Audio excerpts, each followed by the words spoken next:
The views, thoughts, and opinions expressed on the Nova Society are those of our guests and panel members and do not represent the views, thoughts, and opinions of any institution any member of the Nova Society is associated with. The material information presented on the Nova Society is for general information purposes only. Reproduction or dissemination for the purpose other than education is prohibited without express written consent of the Nova Society. We'd like to welcome everyone back to the Nova Society, and today our panel will be having a discussion about higher education and the influence that politics has on our higher education systems. We'll also be talking about the influence politics has on our secondary and childhood age students as well. We'll be seeing exactly what might the fallout be to some of the rules that some states are enacting as it relates to DEI and inclusion and what they're calling wokeness, and what that means socially, economically, and politically for states who engage in this practice. So let's listen in. Education and how politics plays a role in education. And one of the things that we were mentioning in the last podcast was that when we look at Florida, and with a lot of the draconian rules that Florida has come out with, and this was fueled by Moms for Liberty and their threesome-loving creator. Oops. So we've seen a brain drain from Florida of people that just are kind of like, no, we're not going to teach there. And I think it's a very interesting thing. I know that Brooklyn, myself, and Scott all went to Nova Southeastern, which is in Fort Lauderdale, but they're a private not-for-profit. Therefore, they don't have to listen to this stuff. So it's an interesting thing how they're beginning to lose professors. And this isn't only in higher education. This goes all the way back to grade schools and middle schools and high schools. And you hear of teachers that are afraid that they could be in violation of the law for teaching, like, I don't know, real history, because it's considered to be woke and in Florida, politically correct. So, I mean, do you have any of that up in New Hampshire, Priscilla? I mean, is that something that is a thing up there? I mean, you have a child in school. I mean, I haven't encountered anything to the caliber of what's happening in Florida. So all kids in New Hampshire have to complete a civics class before they graduate high school. And I think they actually have to take the U.S. citizenship test, like as part of their exit from high school. So there is a civic mindedness. Is there the divide between like DE&I education? I mean, of course, but it's not to the extent that it's gotten to Florida, where now it's becoming an active government censorship. Like, it's still in the hands of the districts to do what they need to do to meet state and national education requirements. And I think that's the bigger thing at play, because Mark, you and I were talking a while ago about what does it mean to teach social justice in higher education? Right. And, the conversation drifted in the direction of, well, you can't teach social justice because social justice is a behavior as opposed to the actual behaviors of social justice, things like cultural literacy and conflict resolution and so on and so on. But to have the skills of critical thinking and empathy that understanding how to do conflict resolution requires by necessity a DE&I education. Yeah. What's happening in Florida is, honestly, I think is really meant to be more of a dog and pony show than it is meant to be a national trend. I think the closer group to watch is whatever's happening in Texas. So whereas Texas is taking a stance against DE&I education, it's not to the point of it becoming government censorship. It's just becoming strongly discouraged through various state congressional bills and such, but not anything that's become like you're going to lose funding. It hasn't reached that caliber yet. Right. Greg Abbott's too smart to do that. Yeah, so I don't think Texas will go quite that route. But as we saw a few years ago when Texas was in the throes of the textbook controversy, the sway of the Texas Board of Education over the national curriculum is significant, and I think that's where the bigger impact is going to be in the larger scheme of things. So one question that I do have, let's say the worst comes to worst and we have a second Trump term. One highly alarming statement I heard him make was the elimination of DE&I and the removal of woke professors, that was part of his agenda. And the second I heard that, I immediately, of course, began to wonder, well, I mean, a college like Hillsdale is extremely conservative, and they're all anti-liberal and anti-woke and this and that. Now, how they survive, I have no idea. What would happen if national policy became the elimination of, woke this and DEI that? Our entire higher education system would collapse, it would seem to me. Other than Bob Jones University, Liberty University, Brigham Young would probably survive that. Oral Roberts would survive. Places like that would be probably okay. Yeah. We'd all probably be out of a job. To that question, and I'll kind of hit Scott with this one. Could you teach in Florida, Scott, with the restrictions? Yeah, that's what I thought. You know what? I knew that was going to be the reaction. I could have made a prediction. I'd teach there in a heartbeat. And believe me, it's got nothing to do with the politics of the place. I'm just kind of a fan of the weather. I understand. So, and I there's very little that I love more than sitting on a beach just looking at the water. And I could go East Coast or West Coast, and I'd be perfectly happy. My daughter actually went to Eckerd University, I guess it is, or Eckerd College, for a year, which is in St. Petersburg, Florida. And I took her on the tour, and you walk barefoot on the beach. The first week she was there, she took out a paddleboard and was surrounded by dolphins. And, it's just for anybody who grew up here in the north, especially in New York City, like I did, it's a pretty heady experience, I think. So that's kind of the way I look at it. I would love to teach at Nova Southeastern. I think I was very impressed with the campus. It's a very cool place to be.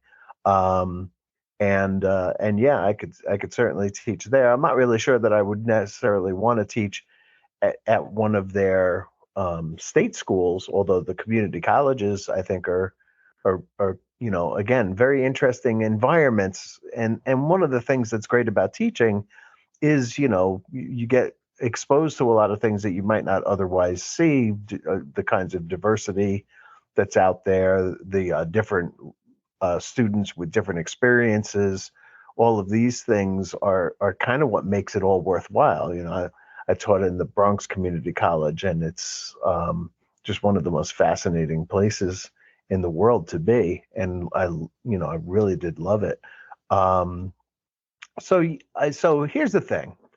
I think we have to understand something about the brain drain and these governors, which I think will include Governor Abbott, are posturing.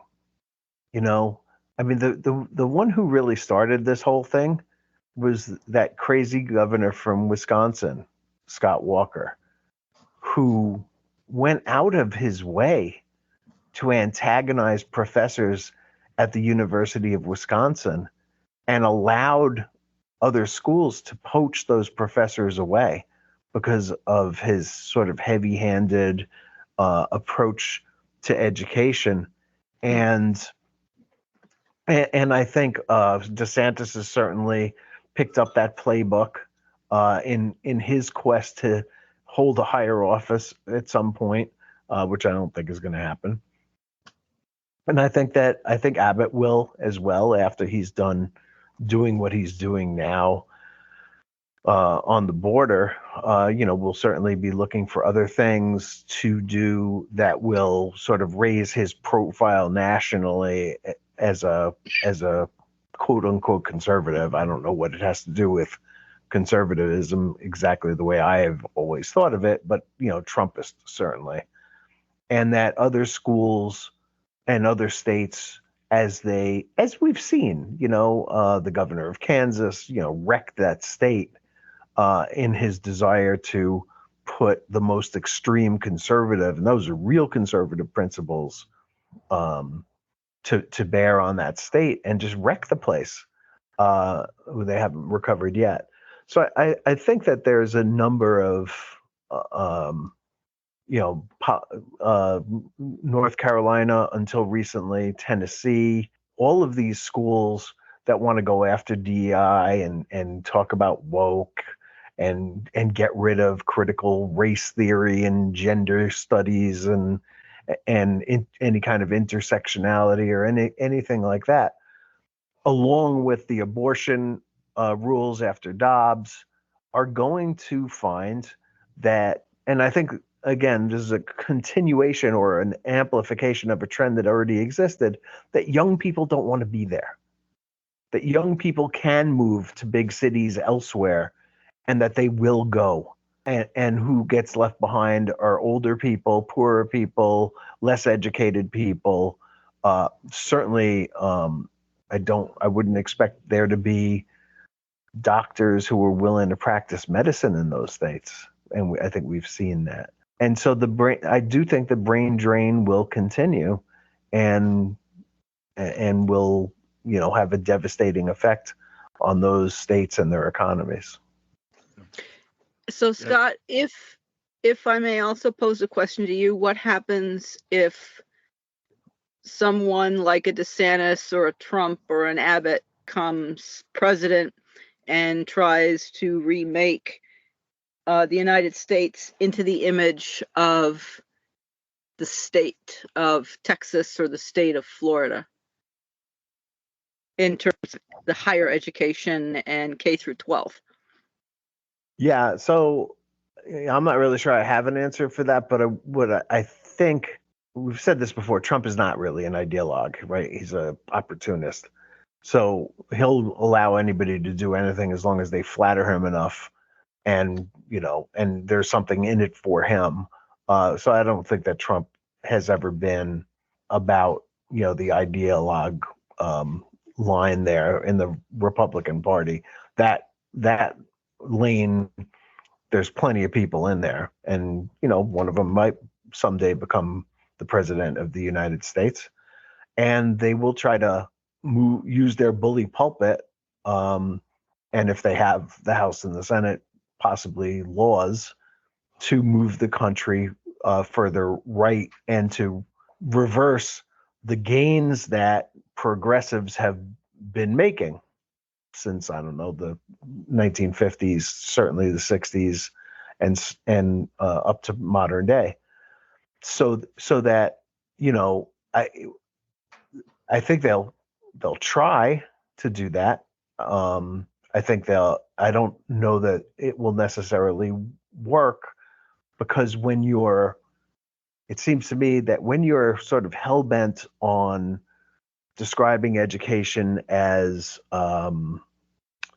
like thought control, or what's the other word I'm looking for that they always say? Education is, I have a friend who says it all the time. Indoctrination. Indoctrination, exactly. Thank you. Grooming? That if, yeah, well, no, that's what they do. I know. Right. I mean, the House Speaker groomed a teenage boy when he was 25 years old and single, and still thinks of him as his son, even though the guy doesn't want to have anything to do with him. Something very strange happened there. That's grooming. But we'll try to move the country backwards. And, again, I don't think most of the country really wants to go backwards. I don't, with all the Make America Great Again and what that means, voters have largely rejected Trump by 3 million votes the first time and 7 million votes the second time.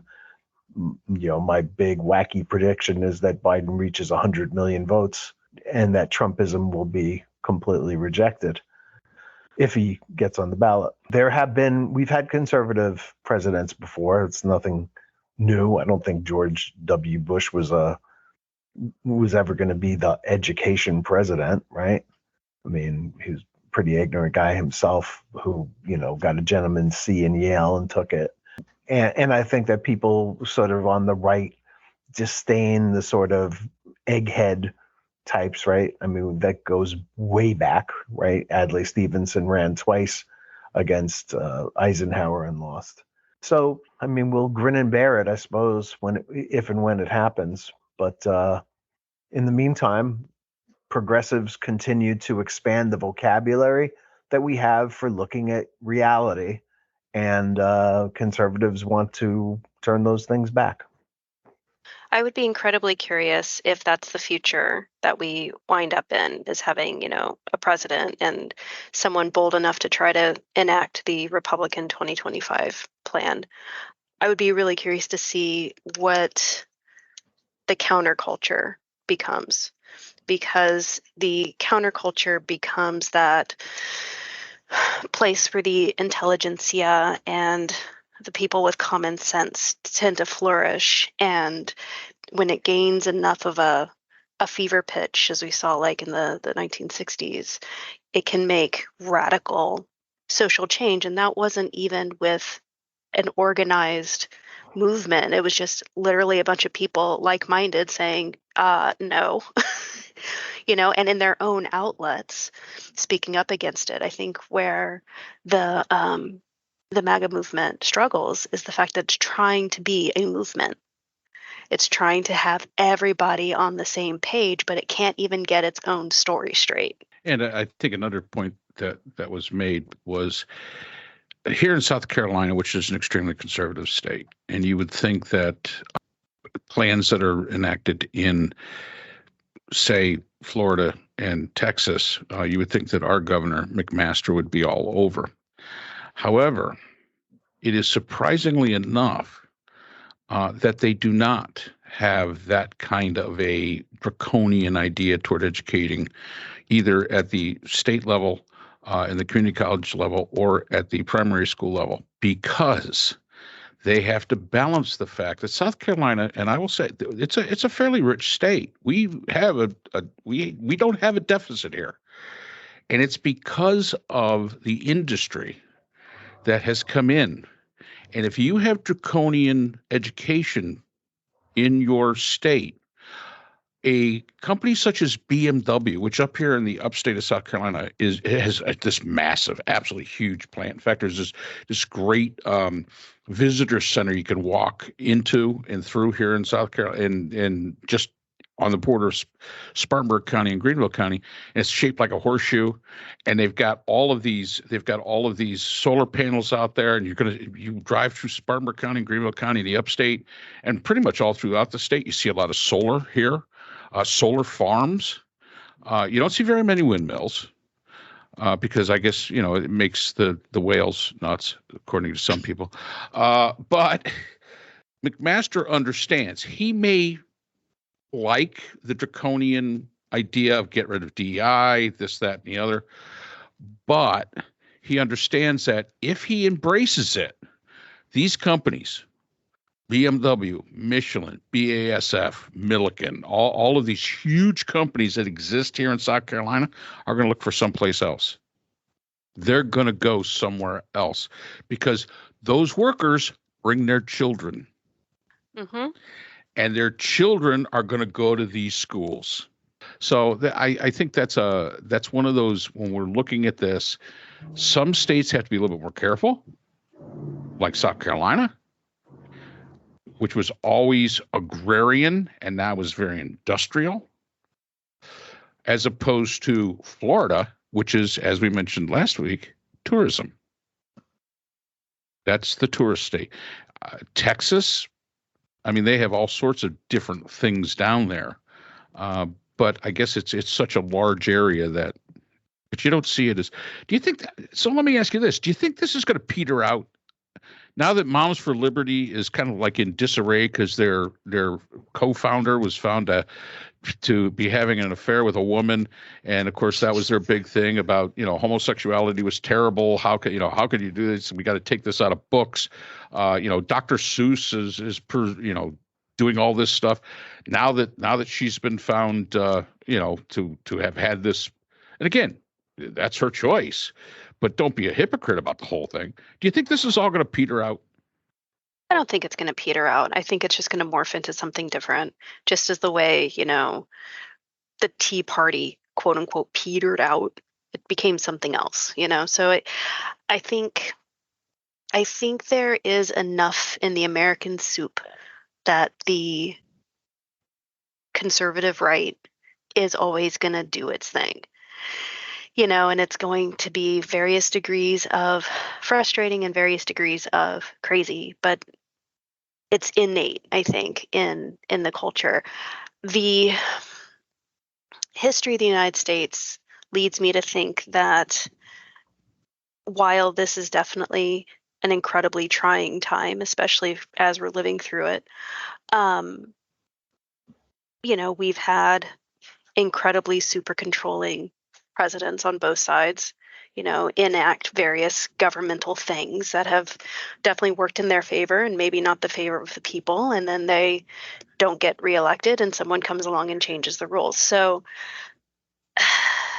unless somewhere along the way we have the ultimate fall of democracy, like the true, genuine fall of democracy, I think, we're always going to have those movements. They'll have a different name, they'll have a different face on them, but they're going to be there, just as there's always a counterculture, just as there's always an intelligentsia. Like, they're just part of modern culture. Yeah. Scott, is this just a rinse and repeat? Yeah, we've been here before. It goes in big cycles, and I agree with Priscilla. It'll always be here. Brooklyn? Are we just rinsing and repeating this same old thing? Different time, same stuff? Yeah, I think so. I mean, human beings are still human beings. I mean, I think, equate progress and think that we're progressing, but are conflating technological progress and inventions with moral and ethical growth on our own part. And while there have been gains made in LGBTIQA and so forth, and more visibility and embracing of that, there is the scissor effect, as one of our professors, Dr. Judith McKay, put it, of one step forward and another step back. Now there's the backlash, or the outcome of the visibility of and the acceptance of these are how people are. And I mean, there's it to say that people groomed their children and you're going to make somebody gay or trans is utter nonsense. And I don't know how anybody with half a working brain cell can possibly believe that that's true, but it's a way to raise fear. And there have always people maybe are hardwired to believe in something that is out there to get them, and that simply changes as time goes by, but people still remain the same. And as Priscilla said, it simply changes, the name changes, but the concepts and the ideologies, they may shift somewhat, but it's basically the same. Yeah. There's this trend on TikTok lately of folks taking clips of old shows out of context and presenting without commentary. So like there's frequent clips from like All in the Family and Archie Bunker. And there was one I was watching not too long ago from the Carol Burnett show. And there was like, they were doing a skit about all of these sisters, and one of them was very clearly a man, and then there was another one who was very clearly African American, but the jokes around these sisters hit on gender and race issues in a very entertaining sort of way. And this is a Carol Burnett show. We have, similar jokes now coming through Saturday Night Live. So, the biggest difference is that it's more visible and it's more in our face, thanks to the things like media. If we weren't tapped into these things, it would be a lot easier to ignore it and be a lot easier to not care. Yeah, there's no doubt. And, Scott will say it all comes from Mad Magazine. Mad Magazine, Yep. absolutely. Mad Magazine. Yep. I will always say that it comes from Monty Python. So Laughing. Laughing. Oh, what a great example. I never think of Laughing, but yeah. You know why? Because it was so tame. I watched Laughing when I was a kid, and it was so tame. It wasn't as wild as some of those other things. By the way, today is the anniversary of the release of Blazing Saddles. I was, what? We had to get it in today. We had to get Blazing Saddles in, and I had noticed that on my calendar. I was going to mention it. Matter of fact, I was going to say at the end, Scott, happy Blazing Saddles Day. So a movie that no doubt would never be made today. And is so funny, and the kids don't see it that way. Well, and we've talked about this before. I think the humor has changed just a little bit over the years. What people find funny. And we've said this, All in the Family couldn't be made today. Hogan's Heroes, there's no way that you would see Hogan's Heroes. Even Gilligan's Island, I don't think that they would be able to get away with today because of the censorship we've got. So, of course, last week we talked about the Swifties, and I just got from the Onion newsletter, because these things pop up, the Onion newsletter, which if you don't subscribe to it, please do. This is the most convincing Taylor Swift conspiracy theories. And number one is that Taylor Swift calls the Chiefs offensive plays. So That's great. Throw the ball to the big guy. That's hand to the boyfriend, and it'll be all right. So that's all the time we have for today's episode. The Nova Society is a production of the Phoenix Research Institute. We'd like to thank our sponsors for this episode. BH Conflict Resolution Services, a full-service dispute resolution firm offering expert and cost-effective mediation services to couples, groups, and businesses. BHCRS can be reached at www.bhcrs.com. We'd also like to thank our podcast partners, Buzzsprout, who hosts the Nova Society, Audacity, our editing partners, and Podkite, who does all of our analytics. iHeartRadio, where people get their music and podcasts, Apple iTunes, the largest source for music and podcasts on the internet, Spotify, the most popular source for the Nova Society. The Nova Society is available on all of these and other quality platforms. We'd like to thank all of our listeners. Without you, the Nova Society would not be possible. If you have a comment, question, or would like to be a guest on the Nova Society, we can be reached at nova.society.podcast@gmail.com. Always remember, the power of society is knowledge. So for Dr. Scott Gershworth, Dr. Priscilla Hobbs, Dr. Brooklyn Ann Weldon, and all of us here at the Nova Society, I'm Dr. Mark Bound. Be well, and we hope to see you again next time.